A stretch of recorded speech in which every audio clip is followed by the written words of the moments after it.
আদালত অবমাননার মামলা, যেটা মূলত বাম রাম কং আইনজীবীদের চেষ্টায় একটা আদালত অবমাননার প্রসেস যেটা মহামান্য হাইকোর্টে চলছে, তাতে একটি রুল ইস্যু হয়েছিল। হাজিরা উপস্থিতি দিয়ে প্রমাণ করতে হবে, ব্যাখ্যা করতে হবে যে কেন শাস্তি দেওয়া হবে না, জেলে পাঠানো হবে না ইত্যাদি। তো মহামান্য হাইকোর্টকে পূর্ণ শ্রদ্ধা জানিয়ে সবটাই আমরা কমপ্লাই করেছি। আজ আমার তরফ থেকে বিশিষ্ট আইনজীবী সাংসদ কল্যাণ বন্দ্যোপাধ্যায় সওয়াল করেছেন, সঙ্গে ছিলেন অয়ন চক্রবর্তী, রাহুল মিশ্র এবং বিশ্বরূপ ভট্টাচার্য। কল্যাণ বন্দ্যোপাধ্যায় যে সওয়াল করেন তার বিস্তারিত আমি একদম বলছি না, কারণ এটা কোর্টের ভেতরের সওয়াল। কিন্তু মূল বিষয়টা হচ্ছে মাননীয় 3 বিচারপতির যে বিশেষ বেঞ্চ, তারা আমাকে এই যে সশরীরে হাজির হতে হবে এই যে বিষয়টি ছিল সেটি থেকে অব্যাহতি দিয়েছেন।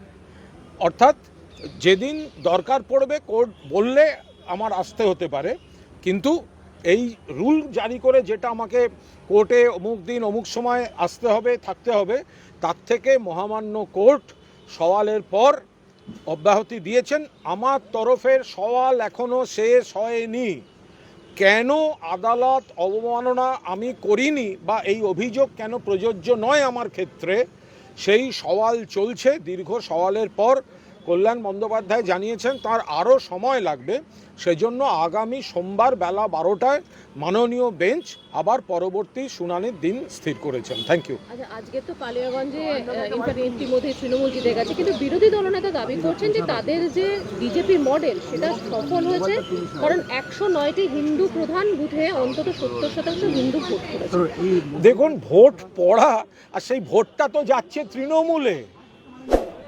নাকের বদলে নরুন পেলাম টাকডুম আডুম ডুম, এটা হচ্ছে বিরোধী দলনেতার বক্তব্যে আমার প্রতিক্রিয়া। নিজেদের জায়গা ধরে রাখতে পারে না, ভোট ধরে রাখতে পারে না। তৃণমূল জিতেছে, জেতার ছিল, বিজেপির ভরাডুবি হয়েছে, দীর্ঘ সময় তো তৃতীয় স্থানে ছিল। আমি সর্বশেষ আনুষ্ঠানিক ফল যেহেতু আমি তার উপর দাঁড়িয়ে মন্তব্য করছি না, কিন্তু তৃণমূলের ভোট পার্সেন্টেজ বাড়ছে, মানুষ আরও ভোট দিচ্ছেন। বিজেপির ভোট কমছে, গত লোকসভাতেও বিজেপির যা ভোট কমছে, বিজেপির এই নেতারা, সেটা কেন্দ্রের নেতারা বঞ্চনা করেন আর রাজ্যের নেতারা কুৎসা করেন এবং তাতে মদত দেন। এই বিজেপিকে বাংলার মানুষ প্রত্যাখ্যান করছেন এবং যেহেতু উন্নয়নের রাজনীতি, মমতা বন্দ্যোপাধ্যায়ের প্রার্থীকে 2 হাত তুলে আশীর্বাদ করছেন। আর সেটা ঢাকতে যারা গতকাল অবধি বলেছে আমরা হ্যান কারেঙ্গা ত্যান কারেঙ্গা, আজকে সেই সব বিরোধীদের দেখা যাচ্ছে কুচ নেই কারেঙ্গা। ফলে ওরা শূন্য, কপালে লেখা আছে শূন্যই থাকবে। কিন্তু শুভেন্দু অধিকারী বলছেন যে ভবানীপুরে বিজেপি জিতবে, মেটিয়াবুরুজে গিয়ে দিদিমণি। দেখুন, আপনাদের যদি মনে হয় যে কে কি বলছে তার উপর দাঁড়িয়ে আপনাদের সারাদিন ব্রেকিং চলবে, সে তো ভবিষ্যৎবাণীতেই থাকবে, আর সেগুলো মেলে না। সব 21 সালে জিতবো, আবকি বার 200 পার, হেরে গেল। পঞ্চায়েতে আমরা এতগুলো জেলা পরিষদ জিতবো, একটাও জিতলো না, সবকটা জিতেছে তৃণমূল কংগ্রেস। লোকসভায় আসন বাড়বে, বিজেপির কমে গেছে, তৃণমূল বেড়েছে। তারপরেও ভবিষ্যৎবাণী আর আপনারা গুরুত্ব দেন, এটা হতে পারে? অতীত অন্য দলে থাকা, বর্তমানে পরাজয়, সেই জন্য একমাত্র ভবিষ্যৎবাণী দিয়ে কিছু কর্মীকে বিভ্রান্ত করে রাখা। যারা দেখতে পাচ্ছেন হারছে, মানুষ প্রত্যাখ্যান করছে বিজেপিকে, তো তাদের ভবিষ্যৎবাণীর কি মূল্য আছে? আর বাংলার রাজনীতির প্রতীক কি এখন তুলসী গাছ? শুভেন্দু অধিকারী সব জায়গায় তুলসী গাছ দিচ্ছেন। দেখুন, তুলসী গাছ চিরদিনের পবিত্র। এই সমস্ত পাগলামি যত করবে তত বেশি হিন্দুরা বুঝে যাবেন যে এরা হচ্ছে সব মেকি হিন্দু। যারা তৎকাল বিজেপি, দলবদলু বিজেপি, তারা এই হঠাৎ হিন্দুত্বের কথা বলছেন। যে মেটিয়াবুরুজে একটা ফলের দোকানদারের জায়গায় তুলসী গাছ বসিয়ে দিল, নোয়িং ফুললি ওয়েল, সে লোকটা ফিরে এসে 2 দিন বাদে তার রুটি রুজির জন্য তাকে ওখানে বসতে হবে, তাই নিয়ে তুলসী নিয়ে আরম্ভ হলো। আরে ভাই, নিজের বাড়ির ছাদে লাগান না, কে বারণ করেছে? আমরা সবাই লাগাই তুলসী, আমাদের শ্রদ্ধা, কিন্তু তুলসী নিয়ে রাজনীতি করতে হবে এমন দেউলিয়া অবস্থা আমাদের হয়নি।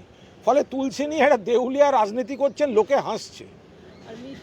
খাবারটা কুকুরকে খাওয়ানোর নির্দেশ, এটা স্পষ্টভাবে জানতে হবে কিন্তু যেখানে যা রান্না হচ্ছে সেখানে যদি মানুষের মানে আমাদের ছাত্রদের যারা খাওয়ার তারা সবাই খাওয়ার পর যদি কোনো উদ্বৃত্ত কিছু থাকে, সেখানে যদি স্কুলের চারপাশে কোনো যাদের অবলা প্রাণী তারা থাকে তাদের খাওয়ালে সেখানে কি ক্ষতি আছে, সেটা নিয়ে কার আপত্তি হতে পারে? এটা তো কারুর খাবার কেড়ে করা হচ্ছে না।